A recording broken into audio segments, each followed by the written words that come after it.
Hello guys and welcome on another Warframe video. Today we talk about my top 5 Warframe when I go to survival. Survival is a mode I like a lot. I can easily stay 1 or 2 hours without any problem if I have the time. Usually, I prefer going solo mode because you can hit that escape button, and that pause the game.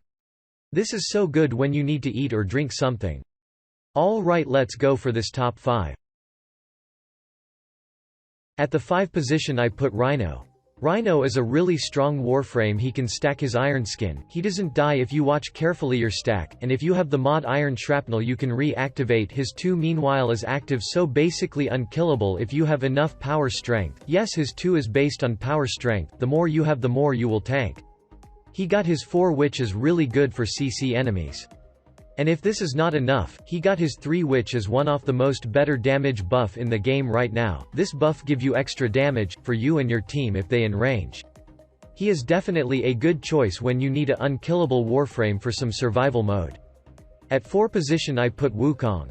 Wukong are so strong when you need to survive. He is unkillable with his 3, which is Defy. This ability can absorb damage, for how many duration you have on your build. Usually 3 seconds, you are invincible when you doing this ability, and after he gain a armor buff for how many duration you got on your build. This is why Wukong base stats are duration and power strength, but this is for another video. His 2 allow him to move extremely fast, and regenerate health, and of course, he is invincible doing this. And if you want to make some damage, you can use his 4 Primal Fury, which is still very good for extra damage. Now we need to talk about his passive. After taking fatal damage, Wukong automatically uses one of his mastered survival techniques. That means he doesn't die 3 times until he die completely. This monkey is absurdly good frame for survival mods. I highly recommend you playing him if you doesn't try him. Let's move on the top 3. Necros. Necros is really unique. He can loot a ton and he survive a lot if he is builded correctly. The problem of Necros is, when you start a mission, for example arbitration. If you not bulk enough, and you can't kill enemies fast, you will die instantly, but if you have a good weapon for killing enemies fast, then it's impossible for enemies to taking you down. You have to reach 214% power strength, for achieve 90% reduction damage with your shadows. And if you have the mod, Shield of Shadows, you got even more damage reduction. That means when you have your shadows active you can't die, until enemies reach level 400 and more. In addition, when you go to normal survival, he is the Desecrate Boy. His 3 give a chance to gain extra loot on dead bodies. This is really good ability when it come to farm something. If you are in really trouble, you can use his 2 which as a fear. My man Necros is a good option for survival, but if you go to arbitration with him, try to have a good weapon at least. Because Necros without shadows is like a PlayStation without electricity, that doesn't work. Alright, now we get into the master of tankiness. My top 2 is Inaros. Inaros is ridiculously strong in almost all content. You go for a survival, bring Inaros. You go for an arbitration, bring Inaros. You go for sorties, bring Inaros. He is just too good, for not using him. The strength of Inaros is his health, fully moded that Warframe, can have more than 9k health. If you combine this with an Arcane Grace rank 3, and an Arcane Guardian, my godness, you are just a undying god. He have his 1 which is a blind. His 2 can trap a target, and you can eat the target for regenerate health. If you kill the target eating, a friendly sand shadow will spawn, for helping you in your mission. His 3 is a CC that doesn't do ton of damage, and this is not so useful. His 4 on the other hand, allow him to stack armor, and release all this armor if he want to, for healing you mates in squad. The thing I like about Inaros is, with the Arcane Grace he is just unkillable. That man doesn't care about something. For those who don't know what Arcane Grace do, that Arcane give you 6% chance for 4% health regeneration for 6 seconds. Okay, I know what you thinking, but 6% chance is nothing instru, and you are not totally wrong. But when you have a lot enemies shooting you that Arcane proc every 3 seconds. That means you every time full life when enemies are hitting you. This Arcane is absurd on Inaros.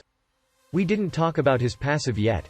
While bleeding out, Inaros become entombed in a protective sarcophagus. He can revive himself by draining the life force from nearby enemies and allies. That means if you die you doesn't die. Take in consideration, that passive doesn't work in arbitration. I play him a lot, I love him, and if you never play him, or you don't get him, go get him right now, he is insane. Alright guys, I think you all know who I am gonna put in first position. Yes. The only one, the infested boy. Nidus. If you don't get Nidus, let me explain how it works. Basically Nidus is mortal, I mean if you take lethal damage you will die, but Nidus have a system of stacks. You can charge those stacks with your 1, the more enemies you hit with this ability, the more stack you got. For grouping enemies use his 2 Witches larva, that ability pull enemies into in.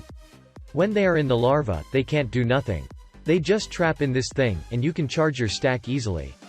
When you reach 15 stacks you get immortal, I mean when you take lethal damage that normally kill you.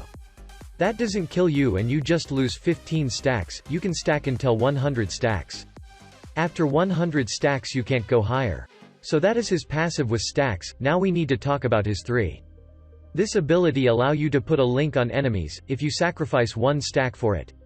This link give 90% redirection damage, that means every damage you take on you, the linked enemies will take 90% on this damage. This ability is very strong, and you can cast it on allies too. The link on allies give power buff, depending on how much power you have on your build. Now let's talk about his 4.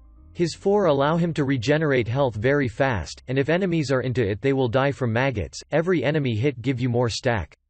Oh, and his 4 regenerate allies too, of course. This is why Nidus is my first choice, when I go to extra long survival missions. The more length is the mission, the more he is good. Alright guys, I think that's it for this video. I hope that you find it informative. If it is, don't forget to leave a like and subscribe, if you like the content. I do apologize if my English is not perfect, as I say I speak French usually, because I am from Belgium and I learn English in video games. See you in next videos. Bye.